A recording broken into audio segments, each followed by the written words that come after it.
The interesting thing that we're finding in the first months of delivering the 300 and the 100 series camera is that our biggest customer is universities. Really? So there seems to have been some pent-up demand, and now is the time that they want to introduce HD into their learning experience. So it's nice when you actually, the product meets the target. Yes. Yes. What excites us about the new series HD camera guide is that, yes, it's lower cost, but you haven't compromised on things like the sensor. It's still a 2/3 inch size sensor. A lot of the things that the bigger studio cameras have are found in this line. Talk a little about the feature set that really keep it as a high quality studio camera. Well, the thing that a studio camera has to have over a camcorder is it's making a live image that's being transmitted immediately. So you want to be able to manipulate that image to a very high degree and have it match multiple cameras. I really don't need to do that in a camcorder. A camcorder can be, from an image standpoint, a little dumber because I have another opportunity to color correct that image. Sure. or the workflow is going to be, color correction is going to be done by another person with the magic eye. Gotcha. In terms of live, it's got to be there. They have to match, and you've watched college access programming where one camera's a little blue and one camera's a little green and one camera's a little red, and it really wrecks the experience. Right. What we want to be able to do, and I think we've achieved, is to automate the imaging as much as we can. So match this camera to this camera. Because the cameras are largely digital, that's relatively easy to do, and then have them match through a comprehensive feature set. So if I can work with the blacks and I can work with the gammas, and I get one camera to look great, I can transmit that camera's settings to other cameras, either on a network or, in the case of the 100, through memory stick. I can get them to match to a very high degree. That's interesting. A lot of these installations, such as the university, it's going to be a student who probably doesn't know the nuancing of the black magic of image making, right. Or a house of worship where they're using their primary show is not the television show. It's it's a passive watcher, and they don't want to spend or pay for the expertise to make that into a major broadcast. It's for the local community access, and it's for image magnification within. Keep it simple, please. Right. So we can do that. So it's volunteers running the cameras, what you're saying. Right. At the same time, the biggest growth in sports is going to be regional. The national sports are done, but it's going to be Duke lacrosse, and it's going to be field hockey, and it's going to be all of these other sports that they're going to try to see if the alumni like, and can we take it to a larger audience.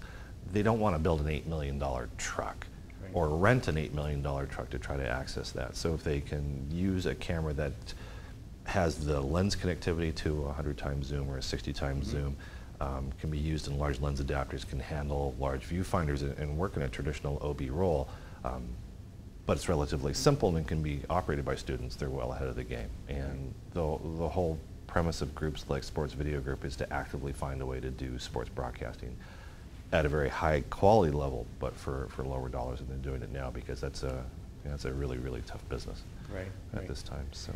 And you touched on another part I think is an advantage of this series, is that it can actually accommodate high-end, so to speak, accessories. Things like large lenses, viewfinder, color viewfinders. I'm sure that was on purpose. Oh, it has to be. When we were working with the larger studios, and some of these shows are taping for 5-6 hours a day, and you've got an operator looking at a viewfinder at a very crisp image for a long period of time, there's operator fatigue, and we needed to give them sharpness ranges on the viewfinders that if you looked at it at the start of the day, you think that's just ridiculously over-cored, I can't watch this, but if you've been watching that same monitor for 5 hours, you need that type of sharpness in hour 5 to get through the shoot and your focus be as sharp or be able to pull as easily as the start of the show. So we learned that type of thing and incorporated that into the lower end cameras. The other thing is some of the image making controls that we have learned because of work we've done in cinema or digital photography, for that example, manipulating colors, storing that in easy replication. We can get a really, really lustrous image very quickly out of the cameras. One thing too is we learned very quickly at the outset of the high-res digital cameras that talent are really uncomfortable their first couple of weeks in front of an HD camera. And the whole production crew is a little uncomfortable. The sets that look great in SD, now you notice every difference in paintbrush stroke or if there's any cracks in it. the talent is a little reticent to get in front of an HD camera.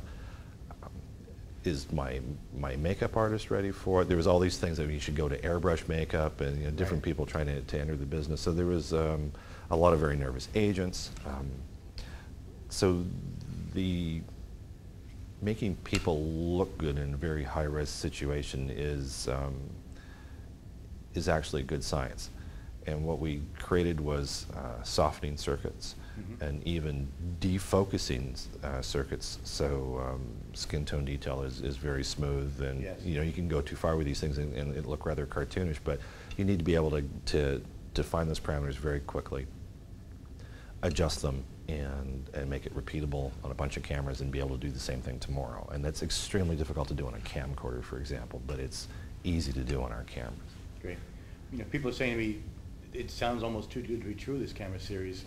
How are you able to put all this stuff in the camera and still make it lower cost? Is there something, are you giving something away or compromising in some way? As an engineering company, we're always trying to figure out what type of processing horsepower we are going to need over successive generations of equipment. Right. As we want to market to regional sports and arenas and houses of worship, we know that the price point's got to be there, the quality level. We're not the only people in the market, and we're competing against people who make great cameras. Ikegami, Hitachi, Thompson, they all know what they're doing. Right. We want to make a better image than them, or we want our customers to think that they've got a better image. We can't scrimp on the basics. The color management of the camera, the ease of use, and the complexity of feature sets really have to come down. So it really comes down to what type of large-scale integration chips we're going to use, and can we use that silicon in other places. So the chips that we develop for our switchers are systems on chip type of technology. Can we migrate that to the camera? So it's really the cost of the silicon and committing to a path that really does it. Right. What we've tried to do is create a common core. So like Nissan will use a 3.7 liter engine from everything from minivans to the Infinity line to tractors. We'll try to use a core engine in our XD-Cam high-end 2/3 lineup, our HD-Cam cameras, our studio cameras, and that'll become a core for many different products and spread the cost around there.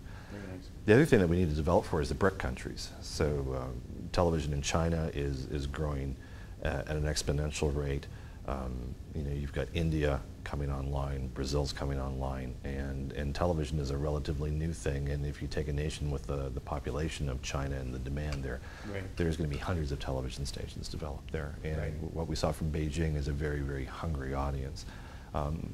To do that in a developing nation, the cost has got to be in check. And it's not one of those things that, well, we can take 5% off of our mainline cameras and sell it there. It's a different dynamic completely to selling a BRIC.